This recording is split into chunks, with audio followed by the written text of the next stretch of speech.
거리에나 험한 산길에 때 주의 손을 굳게 잡고 찬송하리라. 주님 다시 배울 날이 날로 다가와 무거운 짐 주께 맡겨 벗을 날도 멀잖네. 사랑 위에 예비하신 고향 집에 돌아가 아버지의 품 안에서 영원토록 살리라.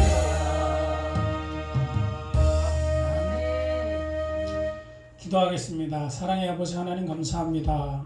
하나님 오늘도 우리를 부르셨고 하나님 앞에 머리를 숙여 싸우니 하나님 우리의 예배를 받아 주시옵소서.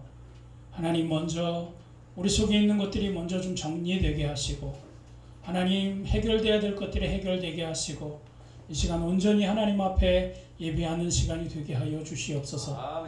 우리가 드리는 이 찬양을 우리가 드리는 이 경배를 하나님 받아 주시옵소서.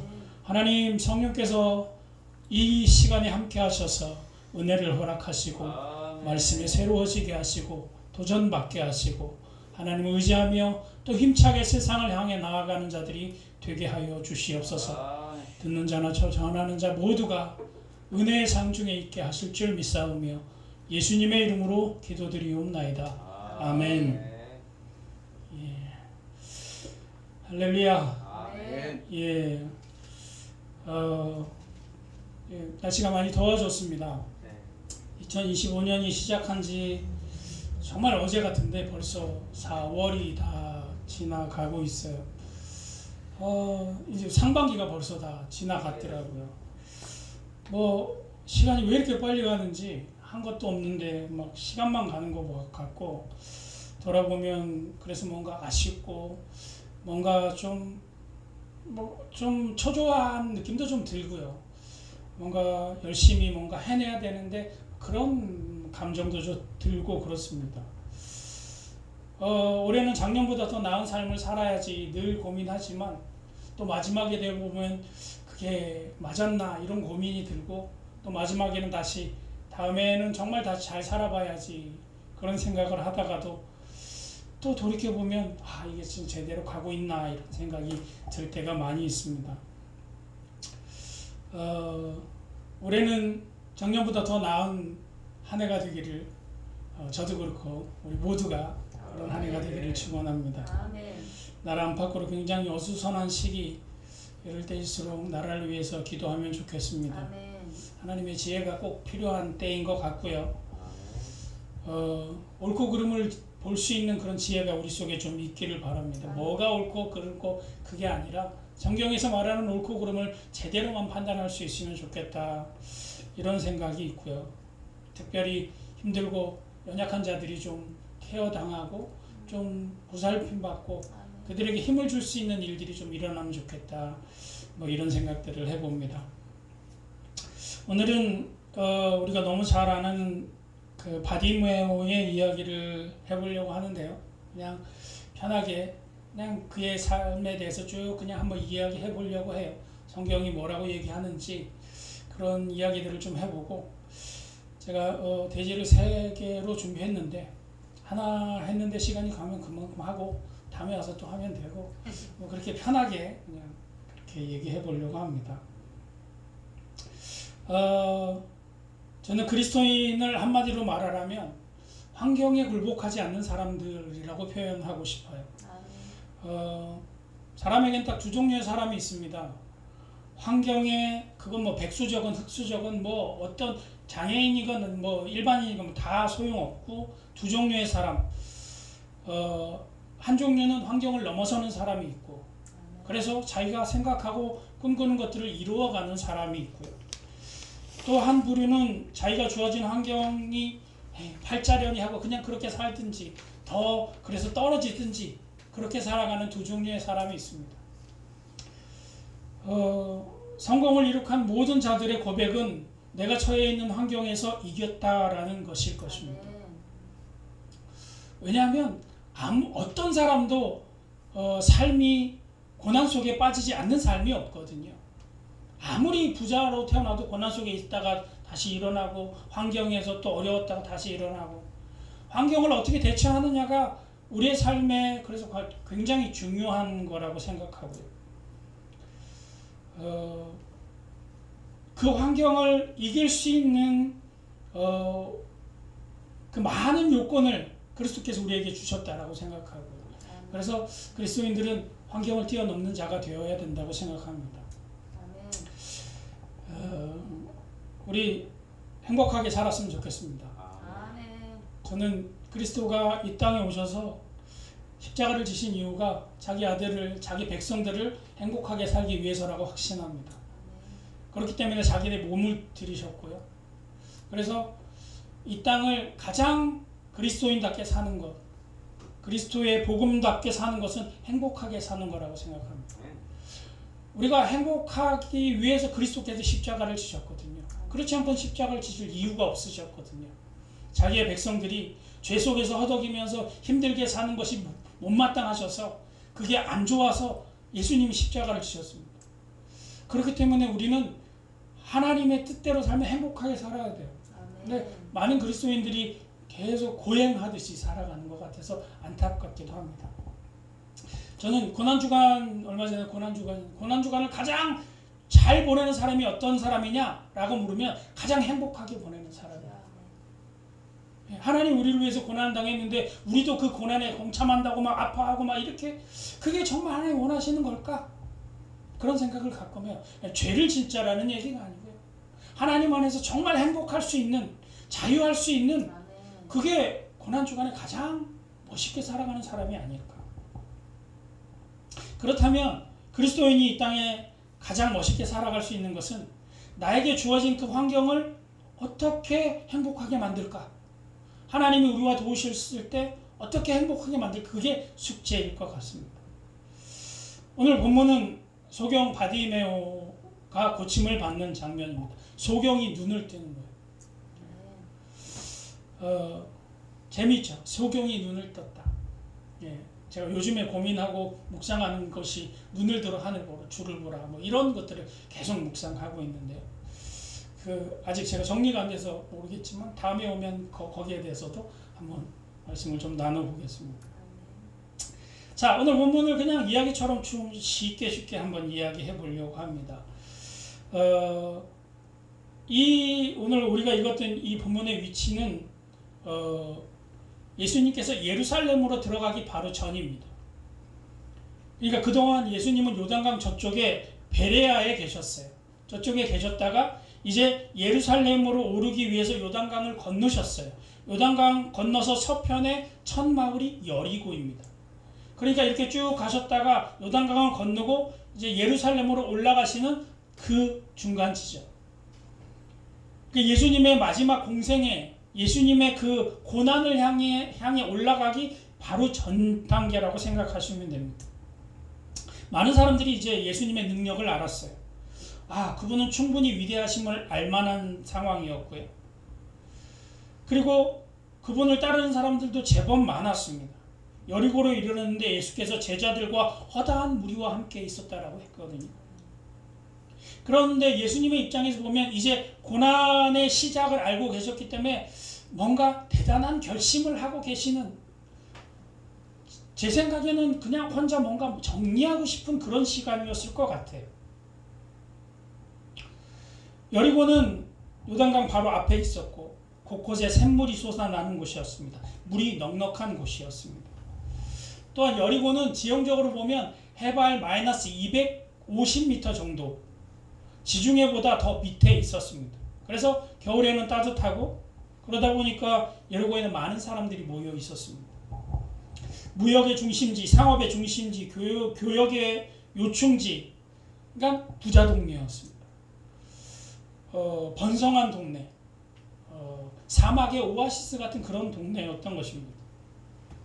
반면에 예루살렘은 해발 750m예요. 그러니까 둘을 합치면 1000m. 신기하죠? 딱 그 1000m더라고요. 예수님이 이제 그 1000m로 올라가기 바로 전에 이제 올라가셔서 뭐 그 사람들이 나귀 위에 안정하고 옷 깔고 이제 호산나 하면서 들어가면 이제 성전 가서 청결하시고 이제 제자들 가르치시다가 또 잡히시고 이제 십자가시 그 모든 것을 알고 올라가기 1000m 전에 그때 그 지역 천천히 이제 오르막을 오르실 마음의 준비를 해야 하는 그런 시점의 여리고. 여리고는 구약에서부터 있었던 가장 오래된 도시 중 하나입니다. 여호수아 시대에서부터 있던 그 여리고는 구시가고요. 이제 새롭게 번성한 신시가지가 지금 신약에 나오는 것입니다. 여리고는 성경에 또 많은 부분에 재밌는 부분이 많이 있어요. 신약 성경에 여리고 하면 생각나는 부분 혹시 있으십니까? 여리고에 여리고에 한 사람이 있죠. 재밌는 사람. 우리 김장훈 목사님처럼 키가 좀 작은 삭개오. 예, 삭개오. 여리고 마을에 키 작은 삭개오. 돈 많은 부자요 세리더라. 예, 그 부자 동네의 삭개오. 그 세리가, 그러니까 세리는 그 세금을 걷는 사람이잖아요. 짜내는 자라는 별명을 갖고 있었어요. 그래서 사람들이 다 싫어했는데 예수님이라는 사람을 듣고 내가 저 사람을 붙잡아야겠다. 그래서 뽕나무에 올라가죠. 예수님이 너 누구야? 일로 내려와봐. 너 왜 거기까지 올라가? 그랬더니 사람들이 놀래요. 세리가 뽕나무에서 저 사람을 구경하네? 그리고 또 하나 놀라운 것은 선생이라는 사람이 세리랑 같이 집에 간다고 하네? 그랬더니 세리가 뭐라 그러셨어? 삭개오가 내 재산의 절반을 팔아서 가난한 자를 돕겠어. 내가 불의하게 얻은 게 있으면 4배나 갚겠습니다. 그렇게 얘기해요. 예수님이 너희 집에 구원이 임할 거다라고 그렇게 말합니다. 그 부자 동네에 세리를 하던 사람이 고침받는. 또 구약에 또 여리고 하면 또 멋있는 장면이 또 하나 있습니다. 혹시 기억나시는 데가 있으실까요? 예? 구약에 뭐가 있죠? 그래서 여리고 성이 무너지는 그 멋있는 요당 그 딱 넘어가지고 이제 봤는데 가장 철옹 같은 성. 여리고 성을 어떻게 무너뜨렸죠? 성을 7바퀴 돌았는데 무너졌어요. 말도 안 되죠. 어떻게 성을 7바퀴 돌았는데 무너지는지 모르겠어요. 그것도 소리 질러서 무너뜨렸어요. 음파 공격이 있는 것도 아니고. 철옹성과 같은 그 성이 하나님의 놀라운 능력으로 무너지는. 근데 더 재밌는 것은 그 철옹성과 같은 성을 둘러싸서 소리를 질렀어요. 그럼 무너지면 옆에 있는 사람들 다 다쳐야 되는데 아무도 안 다쳤어. 어떻게 무너졌는지. 그 폭파 그런 그 빌딩 같은 거 폭파하는 거 보면 참 그렇게 무너졌을까요? 너무 신기하죠. 어쨌든 여리고는 예루살렘으로 가는 길목에 지리적으로 아주 좋은 오아시스 같은 곳.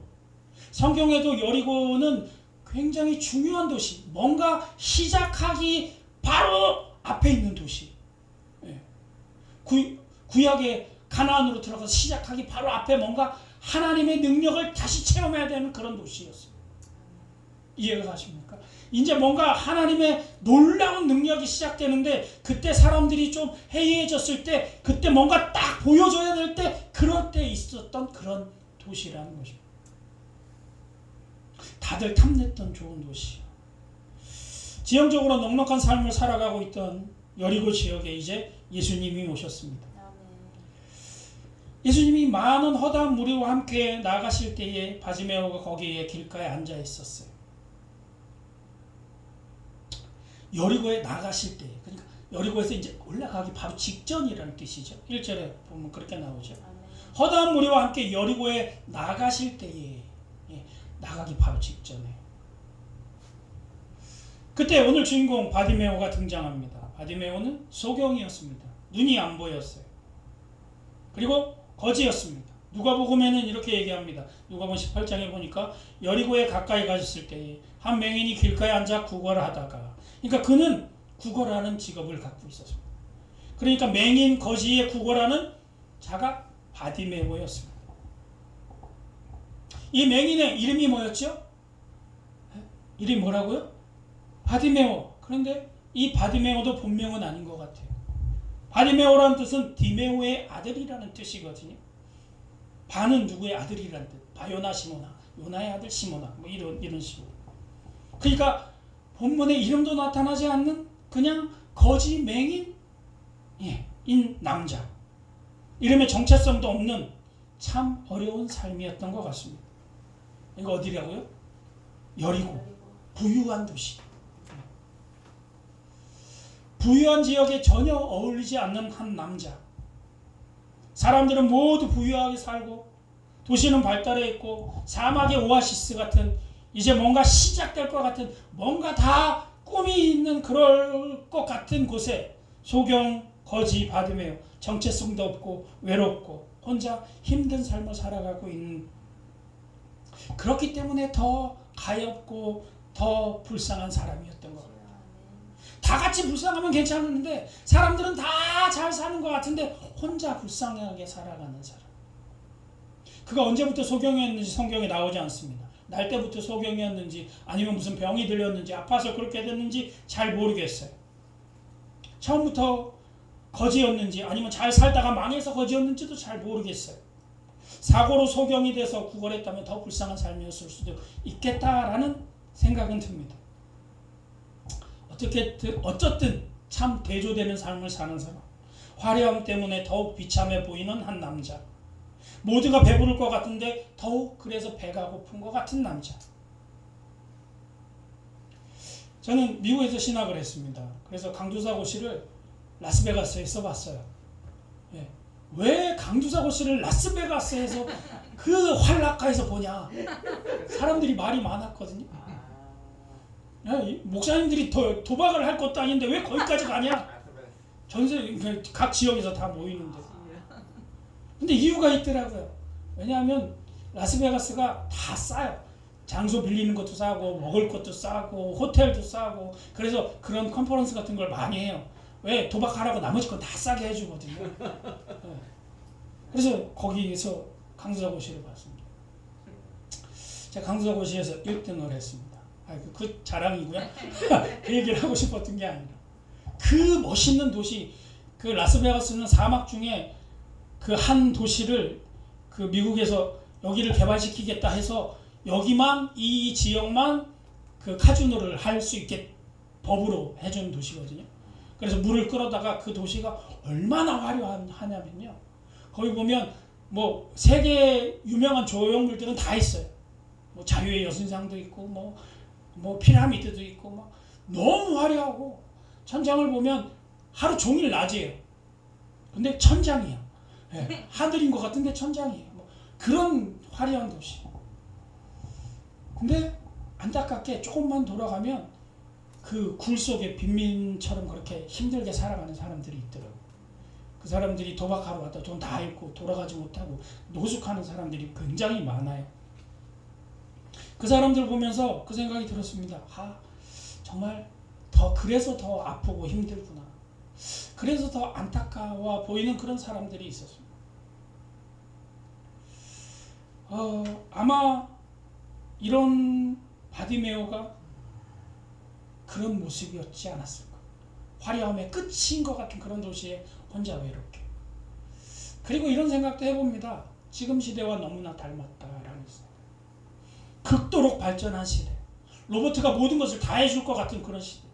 모두가 고급차를 타고요. 큰 대궐 같은 저택에 사는 것처럼 보여지는 시대. 미디어에서 그렇게 얘기하거든요. 다 화려한 옷을 입고, 다 파티하면서 바이올린 키는 데서 밥 먹고요. 고기 썰고 한 잔 먹고 배불러 뭐 이런 시대. 뭐든지 가질 수 있는 것 같고 달나라도 바로 갈 수 있을 것 같은 그런 사회. 그런데 개개인을 보면 여전히 어렵고 외롭고요. 조금만 고개 들어보면 정말 힘들게 살아가는 많은 사람들이 있고요. 삶에 찌들어가는 사람들이 너무 많고요. 꼭 제 모습을 보는 것 같은 느낌이었습니다. 세상에 나만 못 봐서 이렇게 사는 것은 아닌가? 사람들이 그렇게 생각해요. 이렇게 잘 사는 세상인데, 이렇게 멋지는 세상인데, 사람들이 이렇게 살기 좋다고 하는데 나만 뭘 못 보는 건가? 나도 코인 해야 되나? 뭐 이런 생각. 주식을 했어야 되나? 땅을 샀어야 되나? 나만 못 봐서 이렇게 힘들게 살아가. 다들 그런 어려움 속. 그래서 더 힘들고 더 외롭고 더 아파하는 시대. 예. 어떻게 보면 꼭 우리 모두의 처지인 것 같습니다. 세상은 화려하고 많은 고급 주택에 좋은 차들 삐까뻔쩍한데 나는 외로워. 나는 힘든데 나는 화려한 거 잘 모르겠어. 그래서 더 외롭고 더 힘들고. 집이 다 좋아졌어요. 근데 집에 사람이 없어요. 저 어렸을 때 제 오남매, 저희 식구가 5명인데요. 단칸방에 5명이 같이 살았어요. 방 하나 있는데 그때 같이 살았거든요. 지금은 30평 넘게 그런 집에 사람이 없어요. 더 외로워졌고요. 지금 시대를 대변하지는 않은 것.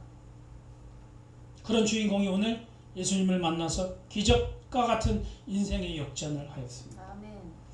그 역전의 이야기를 같이 해보려고 합니다. 어떻게 기적과 같은 인생의 역전을 할 수 있었을까? 오늘 우리의 삶에 우리가 없는 무엇을 갖고 있기에 그는 그런 인생의 역전을 할 수 있었을까?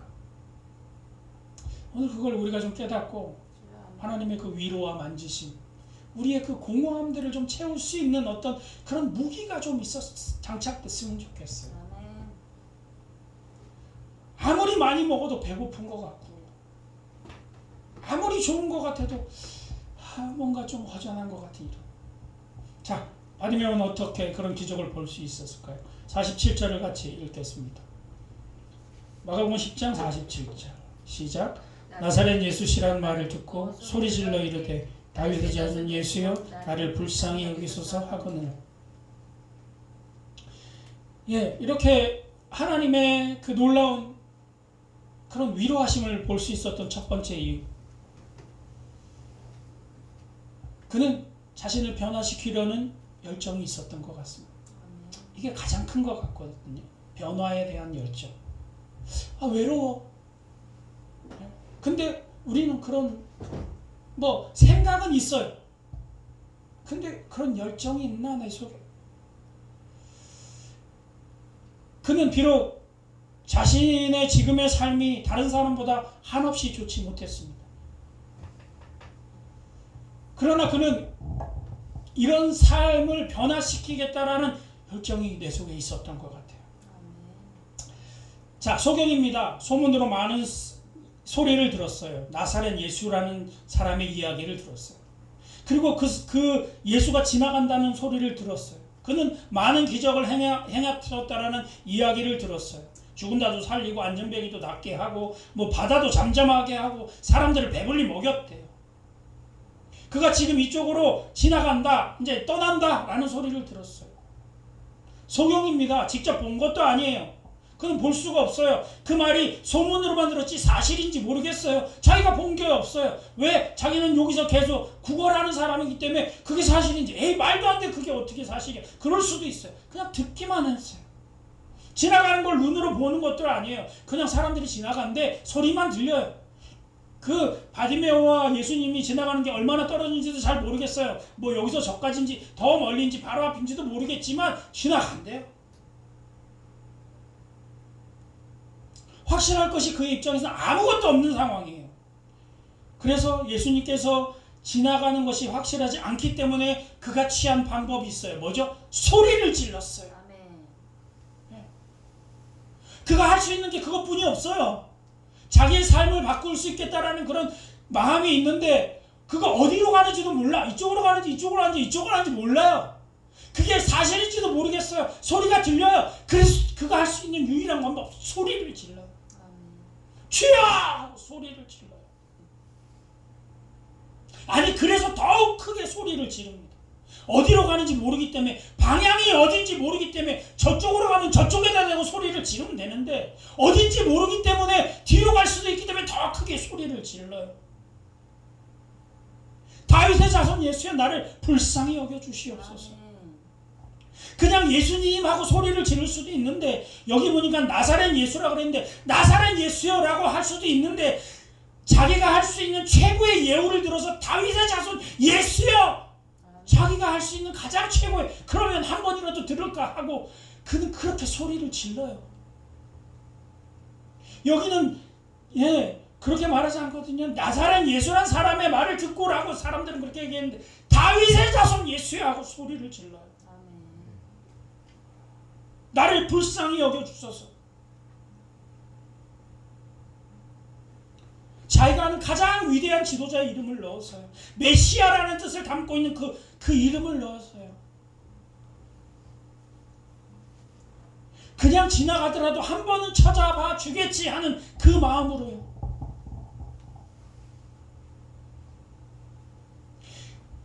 그 열정이 그냥 거기서 식어지는 열정이 아니었습니다. 한번 도전하고 많은 그런 열정이 아니었습니다. 48절에 보니까 사람들이 꾸짖습니다.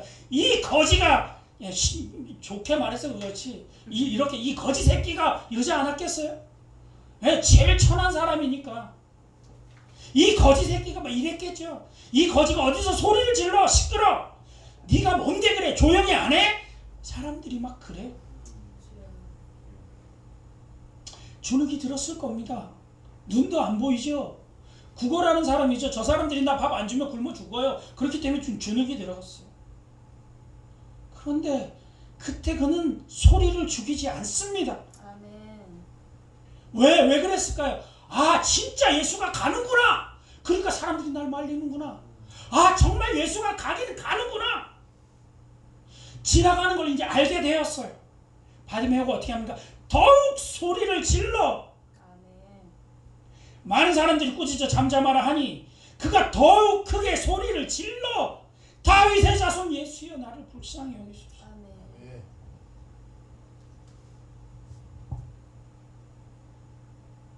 바디메오는 그냥 지나가게 둘 수가 없었던 것 같아요. 자신을 바꿔야겠다는 그런 확실한 목표가 자신에게 있었던 것 같아요. 나를 변화시키겠다라는 그런 열정이 아마 목숨을 걸 만한 대단한 열정이지 않았을까. 더 큰 소리로 소리를 질렀습니다. 주위 사람들에게 위협을 받을 수 있는 상황입니다. 그러나 이 기회를 잡아야 했습니다. 언제 또 이런 기회가 올지 모르겠어요. 아니, 인생의 마지막일지도 모르겠다. 그런 결정이었겠죠. 그때 예수님께서 그 소리를 들었어요. 49절을 같이 읽겠습니다. 예수께서 머물러 서서 그를 부르라 하시니 그들이 그 맹인을 부르매 이르되 안심하고 일어나라, 그가 너를 부른다 하매. 아멘. 그때 예수님이 그 소리를 들으셨어요. 자, 예수님이 그 소리를 들었을 때 두 가지 일을 할 수 있어요. 하나는 그냥 지나갈 수가 있고 하나는 반응할 수가 있어요. 저는 예수님이 그냥 지나갈 수도 있었을 거라고 생각해요. 왜? 도와달라는 사람들이 많았을 거예요, 주위에.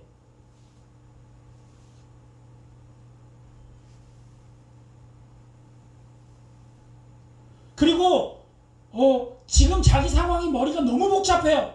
이제 이 예루살렘으로 올라가야 되는 바로 그 상황이고 머리가 너무 복잡하기 때문에 무시하고 갈 수 있었어요.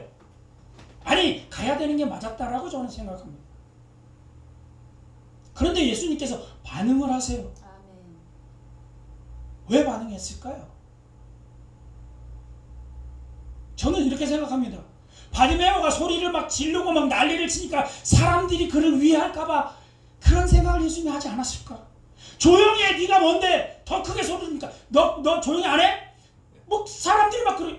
예수님이 그를 만지지 않으면 그 사람이 어떻게 될지도 모르겠다라는 생각을 예수님이 하지는 않았을까? 제 생각입니다. 근데 그게 맞는 것 같아요.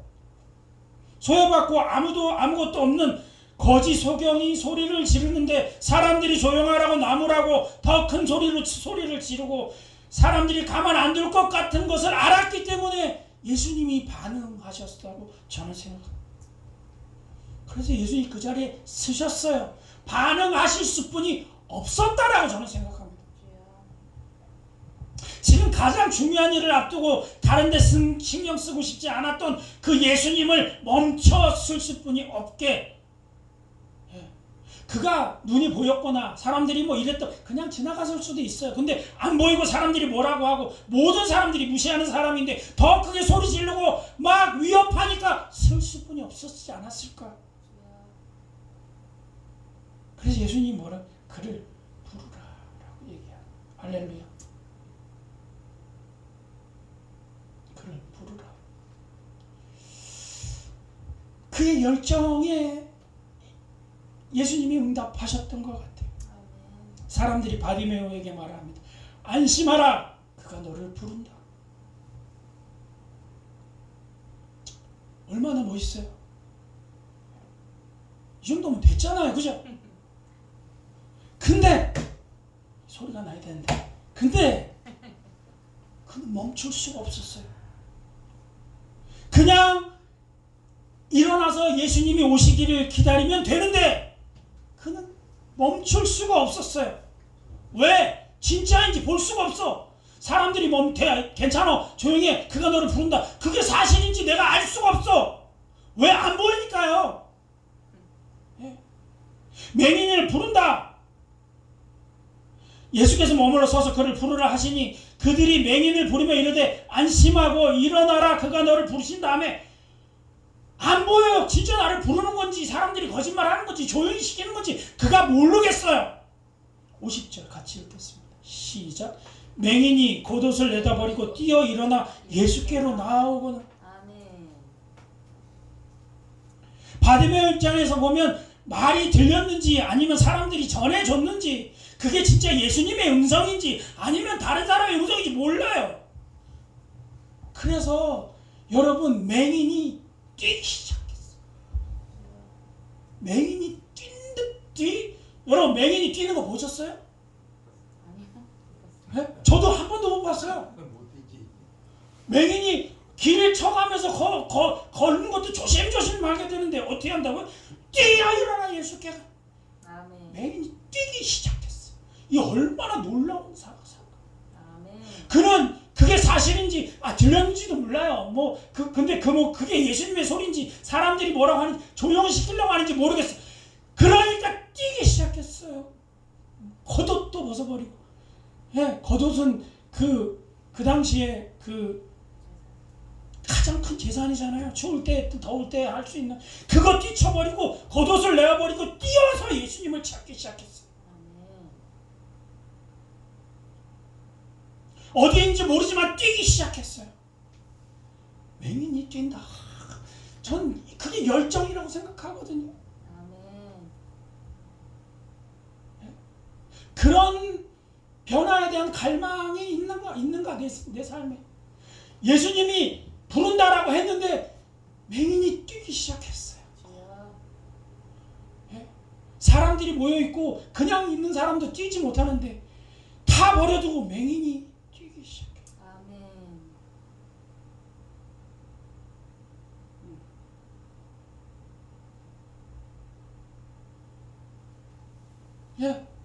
그래서 예수님 앞에 갔겠지. 저는 이런 생각이 들었어요. 왜? 요즘에 이런 말 자주 쓰더라고요. 왜 이렇게까지 하는데? 왜 이렇게까지 하는데? 도대체 왜 이렇게까지 하는데? 왜 이렇게까지 합니까? 예수님이 하라고 그러면 그 말 믿고 좀 기다리지. 그 보이지도 않는 사람이 어디라고 뛰어? 다 벗어버리고. 그거 거짓말이면 나머지 그거 다 어떻게 할 거야? 그는 자신의 이 처지와 삶을 변화시켜야겠다라는 확실한 소망이 있었던 것 같아요. 그 소망이 그를 변화시킬 수 있었던 것 같아요. 이 삶에서 벗어나겠다라는 소망, 지금 아니면 안 된다라고 생각하는 이 소망, 간절해 보이지 않습니까? 저는 대단하다라는 생각이 들었어요. 인간 승리고. 생각해보세요. 주위에 사람들이 많이 있었습니다. 사람들마다 각자 문제들이 있었어요. 그러나 다른 사람들은 그렇게 소리 지르지 않았습니다. 이 소경보다 더 쉽게 예수님께 다가갈 수 있어요. 눈도 보이고 목소리도 들리고 그 사람이 저기 있구나 가서 요청할 수 있어요. 아무도 그러지 않았어요. 왜? 우리도 똑같아요. 예, 우리를 변화시키겠다라는 마음은 있어요. 마음만 있어요. 그런데 확실한 열정이 없어요. 여러분, 신앙은 우리를 변화시킬 능력이 있습니다. 아멘. 그런데 생각만으로는 부족해요. 아멘. 여러분, 꿈은 열정이 이루는 것입니다. 누구나 꿈도 있고 소망도 있어요.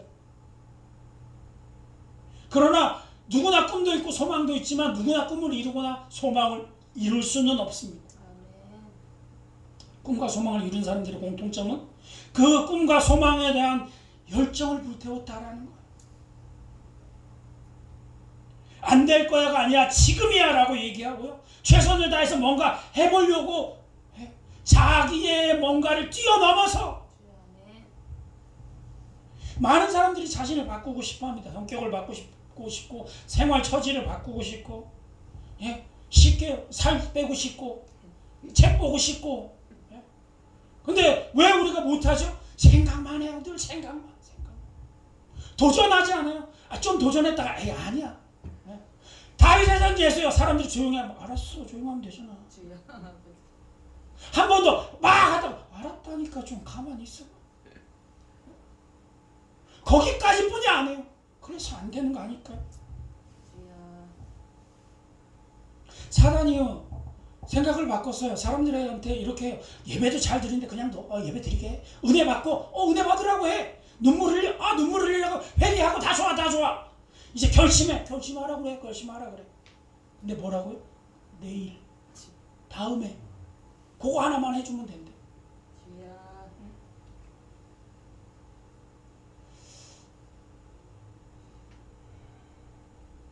여러분, 믿는 사람들에게 주신 하나님의 위대하심이 뭐죠? 만물을 창조하신 분이 우리 아버지라는 것입니다. 아멘. 자신을 변화시키려는 열정을 가지기 바랍니다. 그것을 위해서 노력하면 됩니다.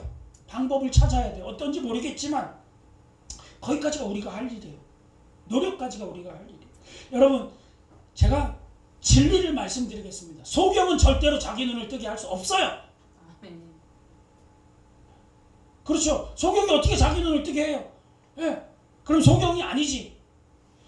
그러나 소경이 할 수 있는 것은 그걸 뜨기 위해서 하나님 앞에 최선을 다하는 거기까지만 하면 돼요. 왜? 우리 아버지는 능력이 있으니까. 아멘. 다음은 주님께 맡기면 돼요. 아멘. 하실 수 있습니다. 그렇기 때문에 내가 도전합니다. 내가 열정을 가집니다. 노력합니다. 그 꿈을 이룰 수 있습니다. 소망합니다. 나는 못하지만 하나님은 하시기 때문에 내가 해봅니다. 아멘. 그래서 여리고를 도는 거고요. 아멘. 그래서 뽕나무에 올라가는 거고요. 아멘. 바다를 가리기 위해서 손을 뻗는 거고요. 아멘. 어떻게 내가 바다를 가리려고 손을 뻗어요? 그러나 하나님은 하시는 걸 알기 때문에 기도하고 그렇게 하는 거 아니에요? 신앙의 공식은요, 행동하면 승리한다라는 공식을 가지고 있습니다. 아멘. 믿음으로 행동하면 승리한다라는 공식을 가지고 있어요. 아멘. 마음만 먹고 결심하고 행동에 옮기면 거기까지만 하면 나머지는 하나님이 하시는 거예요. 아멘. 아멘. 우리는 거기까지만 하면 돼요. 아멘. 그 열정에 예수님이 주춤하셨어요. 이제 예루살렘으로 올라가시는 찰나 많은 생각과 계획이 있으신 그분이 잠시 눈을 돌리셨어요. 49절에 그를 부른다 라고 말씀하셨어요. 아멘. 이 음성이 들리는 밤이 되기를 축원합니다. 아멘. 기억하시기 바랍니다. 우리의 열정은 하나님의 방향을 우리에게 돌리게 만듭니다. 같이 해보겠습니다. 우리의 열정은 우리의 열정은 하나님의 방향을 하나님의 방향을 나에게 돌리게 만든다. 나에게 돌리게 만든다.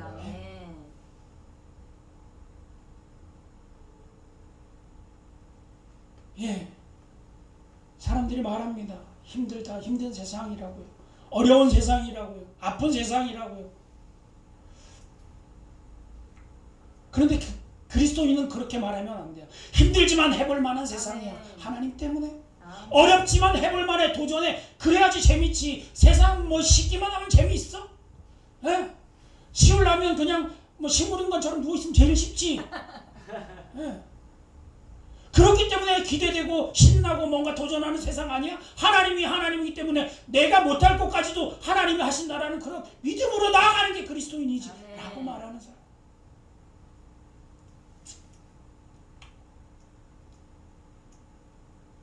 예, 한 가지 했는데 시간이 다 갔어요. 정리하겠습니다. 두 가지는 다음에 하죠 뭐. 저는 52절을 보니까 예수께서 이르시되 가라 내 믿음이 너를 구원하였느니라 하시니 그가 곧 보게 되어 예수를 길에서 따르니. 아멘. 여러분 그런 생각이 들었어요. 여기 믿음이 어디 있지? 이런 생각이 들었어요. 그리스도를 고백한 것도 아니고 뭐 그런 것도 아니고. 여러분 믿음은요 그냥 믿는 게 믿음인 것 같아요. 아멘.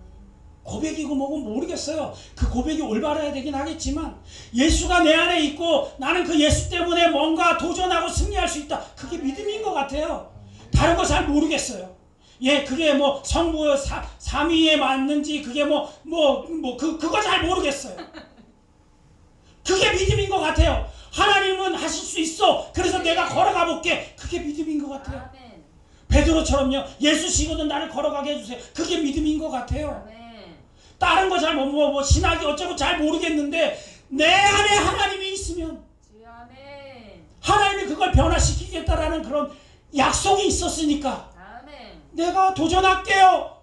그러면 그게 믿음인 것 같아요. 아멘. 아멘. 그러면 예수님이 내 믿음이 너를 구원하였다. 아멘. 예, 말씀을 정리하겠습니다.